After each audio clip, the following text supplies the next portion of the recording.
Hello, আজ সকাল সকাল আমরা চারজনা বেরিয়ে পড়লাম একটা নতুন গন্তব্যের উদ্দেশ্যে। নতুন গন্তব্য বলার এটাই কারণ এই জায়গাটায় আমি আগে কখনোই যাইনি, তো এইবার প্রথম যাচ্ছি সেই কারণেই।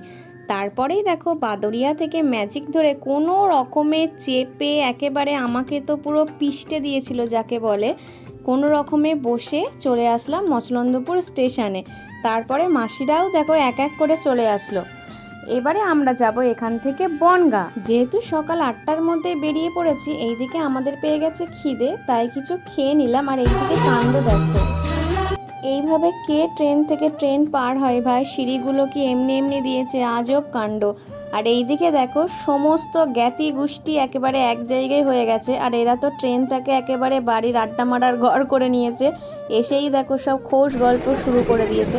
আর এইদিকে আমার মায়ের পাশে ওই যে কাকুটাকে দেখছে, ওই কাকুটা হচ্ছে ফ্রিতে মজা নিচ্ছে, কারণ ওই কাকুটাকে আমরা কেউই চিনতাম না। এবারে একটা জায়গায় মেয়েদের গল্প হলে বুঝতেই পারছো কী রকম লেভেলের হাসির তামাশা হয়। তো কাকুটা বেশ ভালোই ফ্রিতে মজা নিয়ে নিল। তোমাদের সাথে গল্প করতে করতে আবার বনগাঁ থেকে রানাঘাট লোকাল ধরে চলে এলাম রায়নগর, আর সেখান থেকেই চলে আসলাম টোটো করে রূপপুরে। কার বাড়ি নিশ্চয়ই বুঝতে পেরেছো, আমার এই পুচকু মাম্মাতার বাড়ি। কারণ আজকে আমার এই পুচকু মাম্মাতার অন্নপ্রাশন যে। আর মাম্মা কিন্তু জলে স্নান করতে ভীষণ ভালোবাসে, আর দেখো জল পেয়েই কেমন করছিল। তারপরে সোনা মাম্মামকে সুন্দরভাবে সাজিয়ে ওকে নিয়ে গিয়েছিলাম ওদের বাড়ির ওখানে কালীতলায়। আর দেখো মাম্মামকে আলতা পরে পা দুটো কি কিউট দেখতে লাগছে, তাই না? আর মাম্মাম দেখো খাবার, নতুন নতুন খাবার দেখে তো কখন ভাবছে যে আমি ওই খাবারগুলো খাবো। তারপরে এক এক করে মাম্মামের ঠাম্মা, মাম্মামের দাদু, এটা ছিল মাম্মামের মামার বাড়ির দাদু, এটা ছিল আমার মা, সবাই একে একে আশীর্বাদ করে নিল। আর এটা ছিল আমার মায়ের পিসি, তারপরে এটা ছিল আমার মাসি আর আশীর্বাদ করেনি, শুধু উপহারটাই দিয়ে দিল।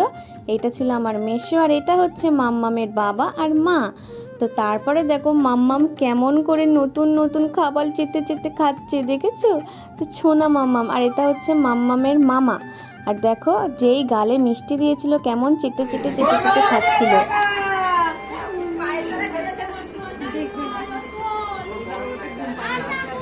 আর মাম্মাম কত চালাক দেখেছো, ও কিন্তু টাকাটাই তুলেছিল। তারপরে আমরা সবাই মিলে বসে গেলাম খেতে। আর এইদিকে আমার মাসি কি বলছে জানো, বলছে হাই গাইস, এই নাও লেবু খাও।